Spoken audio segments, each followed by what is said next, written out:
এবার নজর রাখবো পায়ে পায়ে প্রচার। লোকসভা ভোটের দামামা বেজে গিয়েছে। প্রত্যেকটি রাজনৈতিক দল রোদ বৃষ্টি উপেক্ষা করে একেবারেই জমজমাট প্রচারে নেমে পড়েছেন। আজ রবিবাসরীয় প্রচার সকাল থেকেই জমজমাট।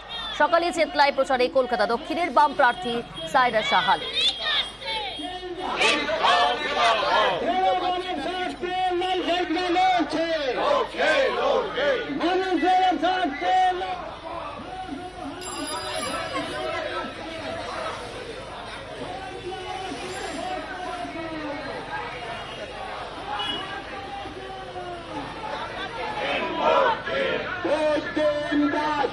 খুব ভালো রেসপন্স এখানে পেয়েছি।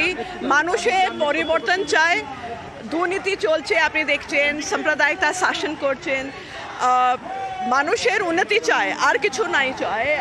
এমপ্লয়মেন্টের জন্য আমার লড়াই প্রত্যেক মা বোনের লড়াই।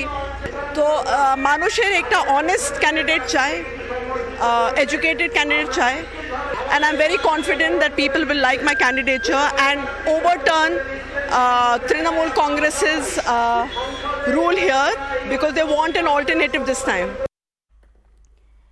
রবিবাসরীয় ভোট প্রচারে সুভাষ সরকার। বাঁকুড়া কেন্দ্রের বিজেপি প্রার্থী সুভাষ সরকার বাঁকুড়া রানীগঞ্জ মোড়ে শ্রমিকদের সাথে কথা বললেন বিজেপি প্রার্থী সুভাষ সরকার।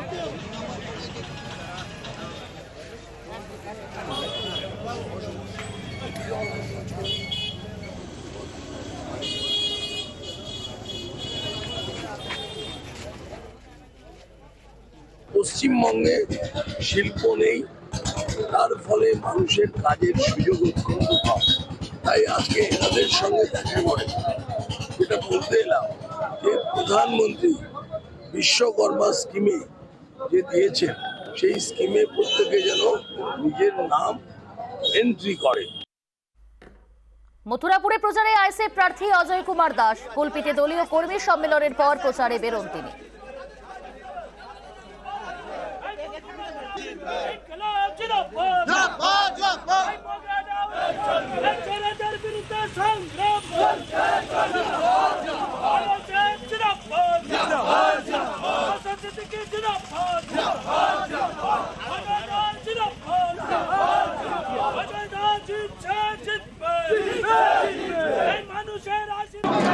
মথুরাপুরে আমি আগে শান্তির বার্তা বইব, সন্ত্রাস বন্ধ করব।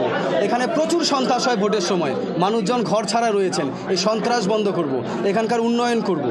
এখানকার সাগর এলাকাতে এখানে ঘরবাড়িতে একটু বৃষ্টি হলে এখানে ঘরবাড়িতে জল ঢুকে যায়। এখানে একটা মাস্টার প্ল্যান করার আমার চিন্তা ভাবনা আছে, আমি যদি পার্লামেন্টে যেতে পারি। রাজ্যে তো দুর্নীতি, কেন্দ্র তো তুষ্টিকরণের রাজনীতি, বঞ্চনার শিকার আমরা সবাই। রাজ্যের মধ্যে তো কি চুরি করেনি।